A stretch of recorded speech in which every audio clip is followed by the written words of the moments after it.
Hello, you're watching News Mongolian MNB World. I'm your host, Ayundalra Basanho. Our top stories. National Blood Donor Day celebrated.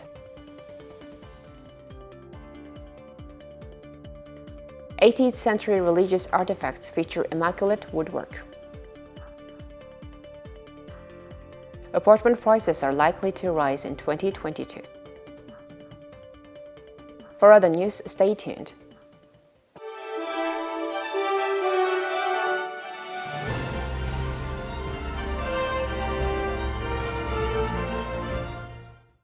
National Blood Donor Day was celebrated on Monday, January 3rd. Notable donors were recognized with honors. One top donor was acknowledged for donating blood 204 times. This is the sixth National Blood Donor Day to be observed. There are around 200,000 blood donors in Mongolia, and 50,000 donors have received state honors. This year, more donors received titles, including Mongolia's first female top donor. Top donor is the title that goes to a donor who has given blood more than 200 times. Mrs. Erten was recognized as a top donor for donating blood 204 times since 1995 and saving the lives of at least 612 people. Since my body is healthy, I donate blood to save lives. I'm a hospital worker. In the past, our hospital had a shortage of blood donors, so I decided to become one. Mongolia's top male donor title is held by Bomirten, who has donated blood 220 times. Health officials note that many young people are becoming blood donors these days. In 2020, there was a blood supply shortage due to pandemic lockdowns, but blood donation centers received sufficient donations in 2021. It's estimated that Ulaanbaatar needs 18 blood donors per 1,000 people. In other parts of the country, 13 donors are needed per 1,000 people. A variety of campaigns are led by the National Center for Transfusion Medicine to encourage people to become donors. The National Museum of Mongolia opened its first exhibition of 2022, a special collection of 18th and 19th century religious and cultural artifacts. The exhibition highlights the immaculate woodwork done by the skilled craftsmen of that time. Around 160 religious and cultural items are showcased in the exhibition. There are wooden statues of gods and religious icons, wood printing blocks, ceremonial milk offering spoons, and household altars for deities. All of these works highlight the skills and techniques of Mongolian craftsmen of the 18th and 19th centuries. The items on view are from Dalat banner in what was then known as San Noyenhan province, collected by researcher Batbayr over the last 30 years. Dalat banner covered parts of today's Arhanga, Huvsgul, and Zahum provinces. Some religious artifacts and tools were passed down from notable lamas and monks who lived in the banner's Buddhist monasteries. Other items came from the households of aristocrats and noblemen. The opening of religious wooden art and cultural samples of Dalat banner also commemorates the 140th birth anniversary of Tsiten Sonum, the governor of Dalat banner and a member of the golden lineage of Genghis Khan. Some items displayed here were passed down to my parents from our great-grandmother. My parents cherished them and carefully protected them during times of cultural turmoil. For us, these antiques are as valuable as the religious items we worship. One researcher noted that Dalat banner was a flourishing center for handiwork and craftsmanship. The exhibition will be on view from January 3rd to 8th at the National Museum of Mongolia. In 2021, the price of newly built apartments in Ulaanbaatar rose by 15%. Officials expect prices to increase further in 2022. Predictions of rising prices are due to the economic impact the pandemic has had on the construction sector. Border closures, emergency lockdowns, and other measures taken to fight the pandemic have hit the construction industry hard. In 2020, the majority of the sector shut down. Higher apartment prices are a result of these challenges. Industry experts say that the main factors influencing higher prices are imbalanced supply and demand, mortgage loan access, the cost of construction materials, and bank interest rates. The number of new construction projects has significantly dropped due to the lack of foreign investment. The supply has declined, but at the same time, demand is rising because of the ongoing 6% mortgage loan program. One expert highlighted that apartments for sale receiving offers from as many as 15 potential buyers. But supply is limited because of higher prices and the declining supply of construction materials due to border closures. Based on the current situation, experts can promise lower apartment prices in 2022, but they say prices could come down starting in 2024 when the state-run residential construction projects start their operations. The Ministry of Health reported that 488 new COVID-19 cases were confirmed today and 2 people have died. The Ministry of Health today on January 4th has reported that 488 new COVID-19 cases were detected in the past 24 hours after tests were carried out at PCR laboratories across the country.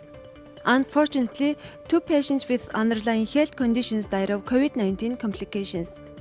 All new cases except 28 were confirmed domestically, out of which 360 were confirmed in Ulaanbaatar and 100 were confirmed in the provinces, and the remaining 28 cases were imported. 2,179 COVID-19 patients are being treated at hospitals nationwide. Additionally, 3,457 patients are being treated at home. Among the 2,179 COVID-19 patients are being treated at hospitals nationwide, 627 are showing mild symptoms of illness and 26 are in critical condition. As of now, around 2.2 million people have had 2 doses of COVID-19 vaccine and 28% of the population has received the booster shot so far. Following this, let's check on the currency exchange rates provided by Mongol Bank.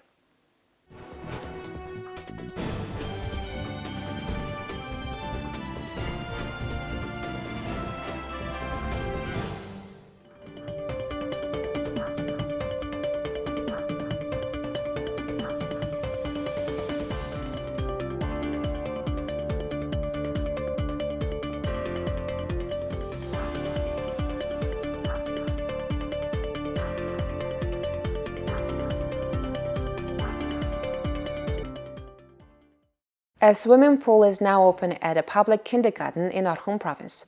There are about 1,400 kindergartens in Mongolia, but this is the first time a kindergarten has had a pool of its own. Kindergarten number 7 in Orkhon province first opened in 1990. The original building plan included a swimming pool, but the pool's construction was put on hold for 30 years. The pool is 12 by 6 square meters with a depth of 1.1 meters. Children at the kindergarten will now have swimming lessons twice a week. The kindergarten plans to offer 2 classes for children with disabilities. The kindergarten's principal says the classes will be part of a water therapy exercise program. Currently, we're developing a water fitness and water therapy program, and 2 more classes will be offered. We hope this development can set a standard for other kindergartens as well. The pool's construction cost 2 billion Mongolian tugruk. Kindergarten number 7 has become Mongolia's first state-run kindergarten to offer swimming lessons. Now we have a story about a herder who is raising yaks in a high-altitude mountainous area. In 2012, he became the first to have herd of 1,500 yaks. 9 years later, in 2021, his herd has grown to 2,000. He received a state prize for his hard work. Mr. Dorchsurung has been herding yaks since he was a boy. He is in his 60s now. He says yak herding requires long-term diligence. Back in 1992, when privatization was allowed by the democratic government, Dorchsurung was herding less than 30 livestock. His herd mostly consisted of sheep and goats. Later on, he reduced the number of small animals and focused entirely on raising yak. Around the age of 11, I started herding livestock. It's been 52 years since then. In 2012, we celebrated our number of yaks reaching 1,500. In 2021, the number increased to 2,000. Yak is a domestic animal that has adapted to living in cold, mountainous areas. To develop his herd, Dorchsurung lives in the mountainous region of Arhanga province. Herding yak is not an easy task, but these animals can be profitable for herders. At the end of 2021, Dorchsurung received the title of Labor Hero of Mongolia for his successes as a herder. In addition to successfully raising a herd of 2,000, he has profound knowledge of nomadic herding practices and trains future generations of herders. I give advice to young herders. Some of them have already become the best herders in the region. Yak is a delicate animal that eats only certain kinds of grass and has a low fertility rate. Herds spend the winter months in the mountain wilderness. And here's the weather forecast for major cities around the world.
Well, that's it for today. Thank you for staying with us on News Mongolia.